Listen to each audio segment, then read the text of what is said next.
Meu Deus, não fazem isso. A responsabilidade política, em certa medida, a responsabilidade criminal limitada. São esses dois tipos de responsabilidade que o legislador constituinte consagrou nos artigos 127 e 129 da Constituição da República. De acordo com estas disposições constitucionais, o povo pode iniciar a instrução de processos de responsabilização criminal do Presidente da República pela prática de 4 tipos de crime, a saber, crime de traição à pátria e espionagem, crimes de suborno, peculato e corrupção, crimes hediondos e violentos, crimes de violação da Constituição.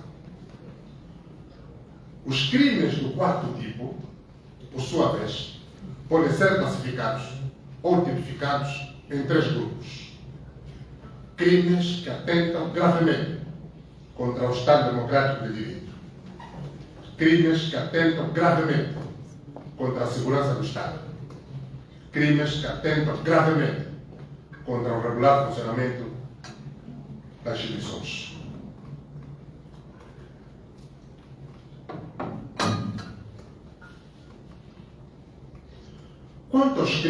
Quantos crimes estarão envolvidos no processo?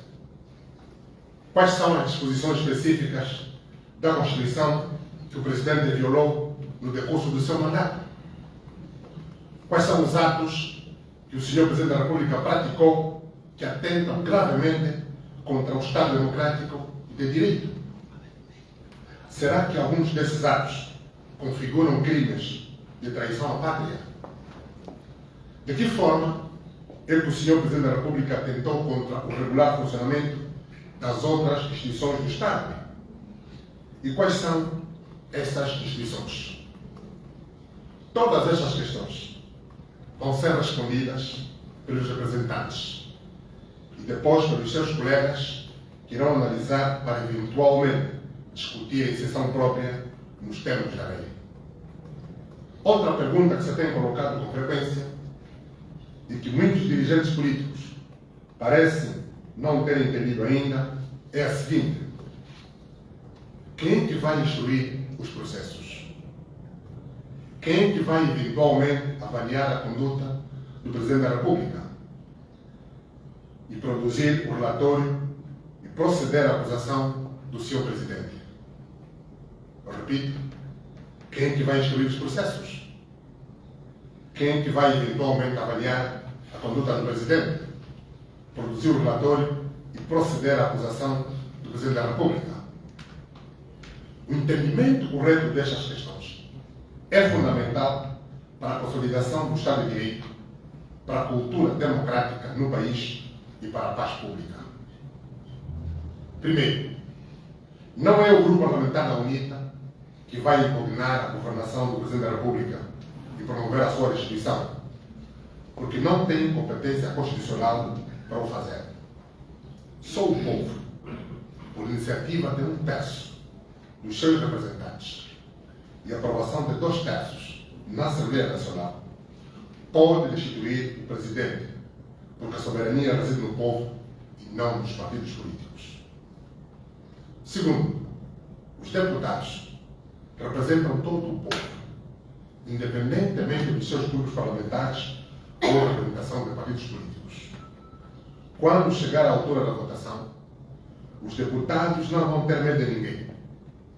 Nenhuma Câmara escondida vai filmar o sentido de voto do deputado.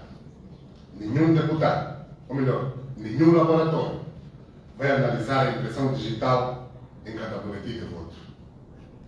Eu repito este parágrafo. Os deputados representam todo o povo, independentemente dos seus grupos parlamentares ou representação de partidos políticos. Quando chegar à altura da votação, os deputados não vão ter medo de ninguém. Nenhuma Câmara escondida vai filmar o sentido de voto do deputado. Nenhum laboratório vai analisar a impressão digital em cada boletim de voto. Sabemos que os seus deputados estão a ser intimidados. Dizer que depois da votação, os boletins de voto vão ser recolhidos para poderem verificar quem teria votado favorável à destituição. Não vai acontecer. Terceiro, quem vota para destituir o Presidente da República não é o MPLA, não é a UNITA, nem o PRS, FNDA, nem o PH. É o povo, através dos seus enviados à Assembleia Nacional. Não é uma questão partidária, é uma questão de soberania.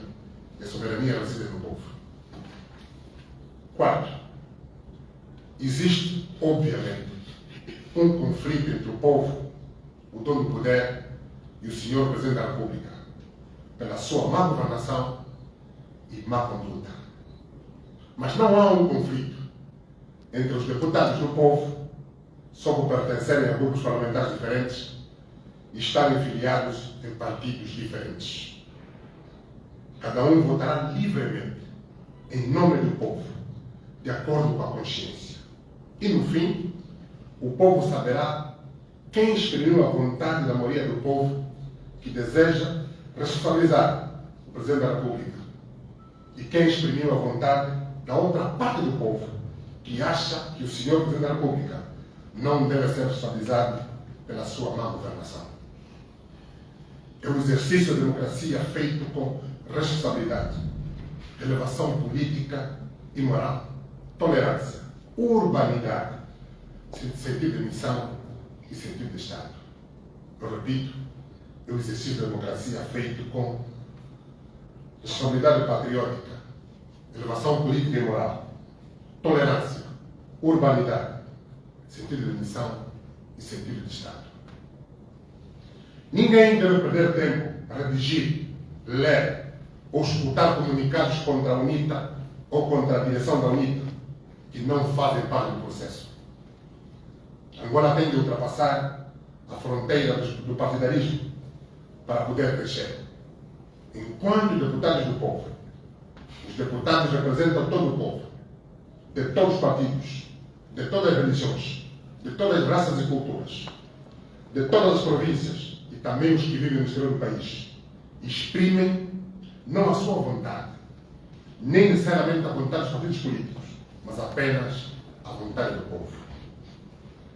E como saberão qual é a vontade do povo neste assunto?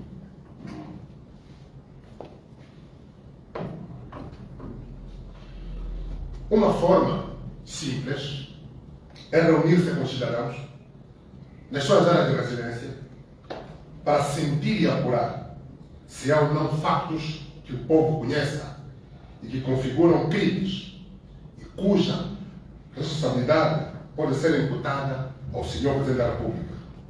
Um guião possível é o seguinte: há ou não interferência do Presidente da República no regular funcionamento das instituições da República, instituições do Estado? Há interferência do Presidente da República nos tribunais da República? As sentenças dos tribunais exprimem sempre a vontade do povo ou a vontade do Presidente da República? De que modo? Quais são as provas?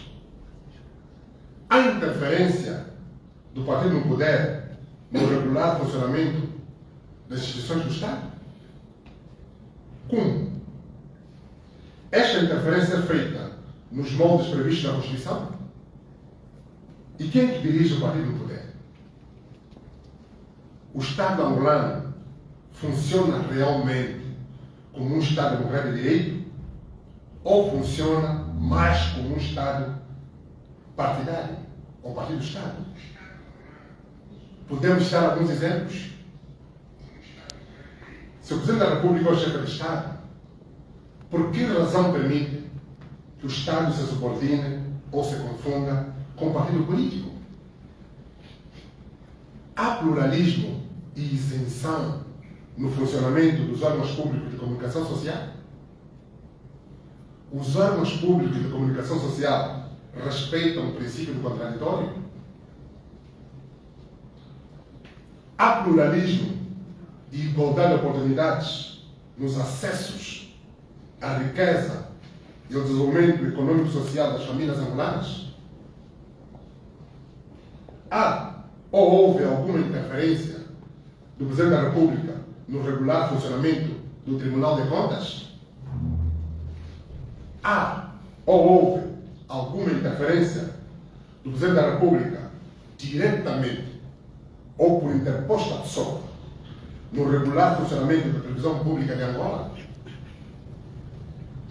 Há violações ao disposto na Lei da Contratação Pública, da Concorrência e no controle preventivo no Tribunal de Contas? Eu repito esta questão.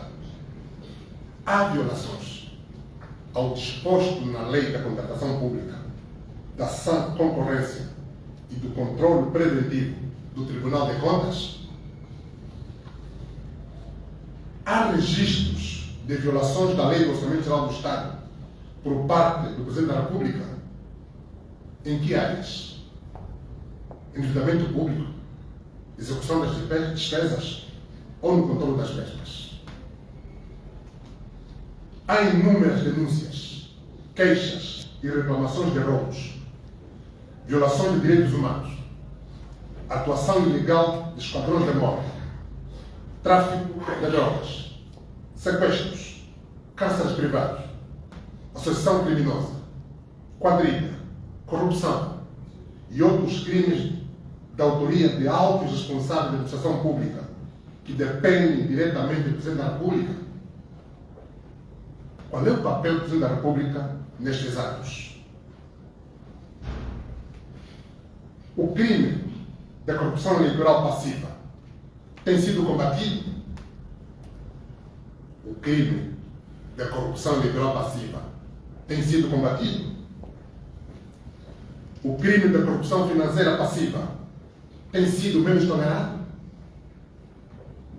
Ambos configuram crime de corrupção. Qual tem sido o papel do Sr. Presidente da República nessa tolerância? A interferência de um partido político no funcionamento do Tribunal Constitucional? Alguém faz pressão para que se utilize o Tribunal Constitucional para perseguir adversários políticos? Quem é este alguém? Quem é o senhor Ordens Superiores? É uma pessoa? Ou é um partido político? E quem é que dirige este partido político? Quem é que manda neste partido político?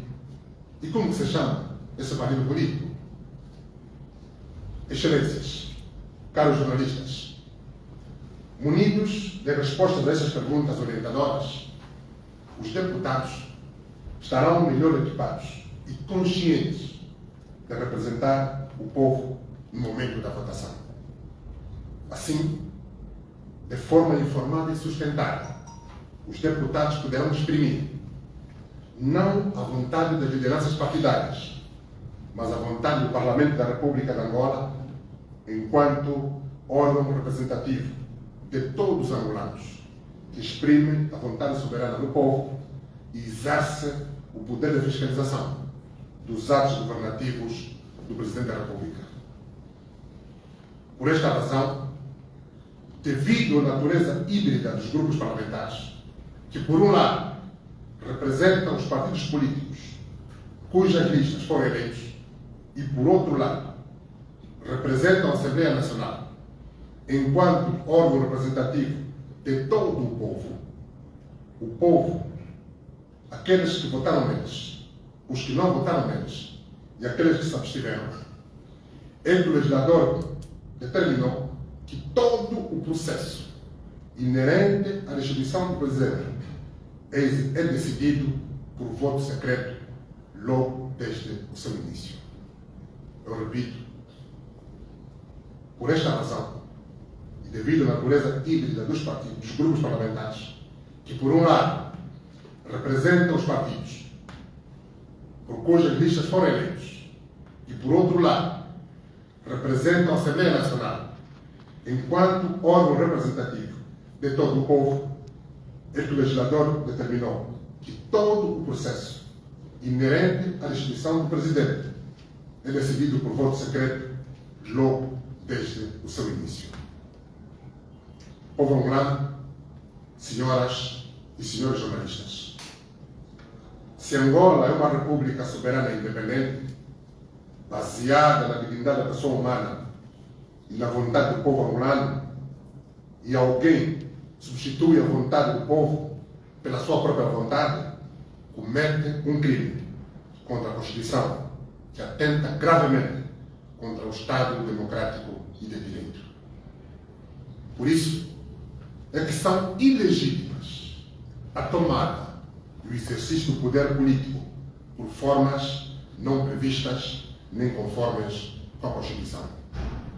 E o processo de destituição vai avaliar se há ou não tal exercício.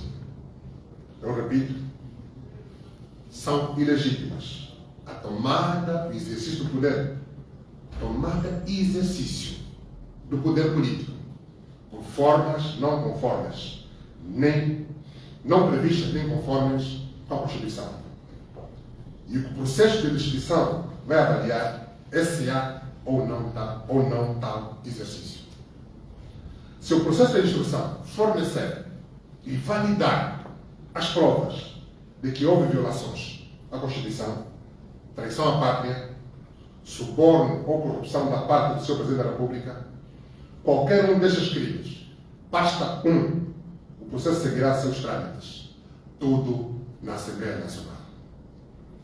Se há reclamações, se há indícios fortes de violação da Constituição, os deputados devem ouvir e analisar os fatos alegados em sede da comissão eventual a ser criada, nos termos do artigo 184 do Regimento da Assembleia Nacional.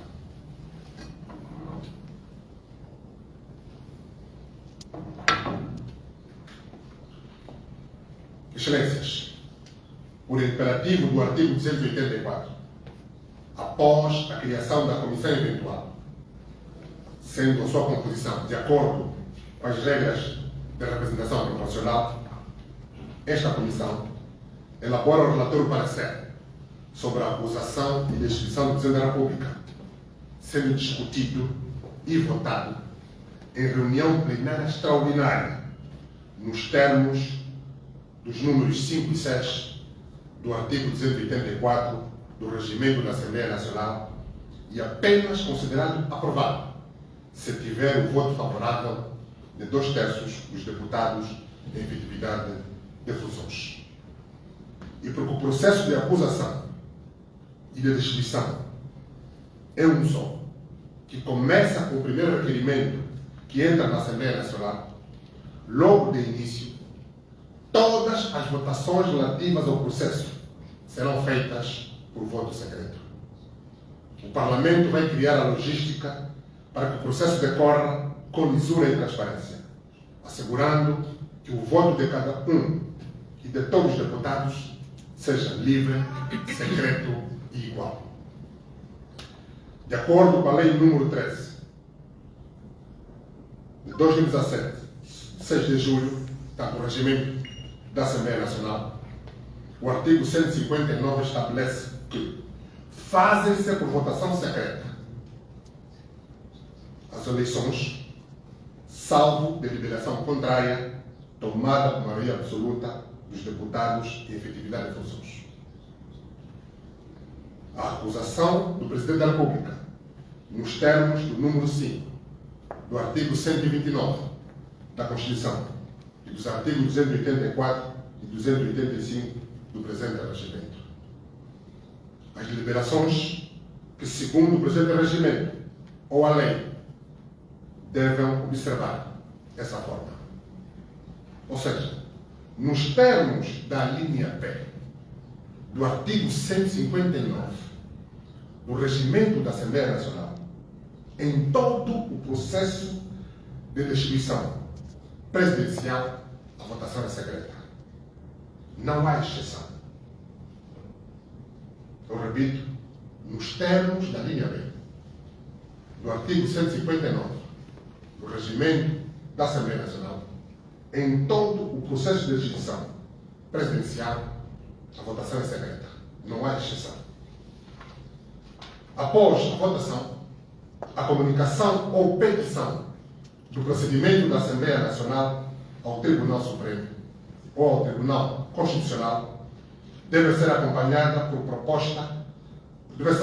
proposta de iniciativa de acusação e destituição apresentada por um terço dos deputados em efetividade de funções e a respectiva resolução aprovada por maioria de 2/3 dos deputados em efetividade de funções. Portanto, isto de acordo com o número 7 do artigo 284 do Regimento da Assembleia Nacional. De realçar que o processo de destituição do Presidente da República tem prioridade absoluta sobre todos os demais e deve ser conhecido e decidido no prazo máximo de 120 dias contados da recepção da devida petição, nos termos do número 8 do artigo 284 do Regimento da Assembleia Nacional. Povo angolano, com esta iniciativa, estamos convictos, enquanto políticos e deputados do povo, estamos a contribuir para o desenvolvimento da consciência cidadã e para a consolidação do processo de despartidização das mentes. É o caminho para o fortalecimento da unidade nacional, para a despartidização do Estado, para a construção da paz política e social. Deus abençoe agora. Muito obrigado.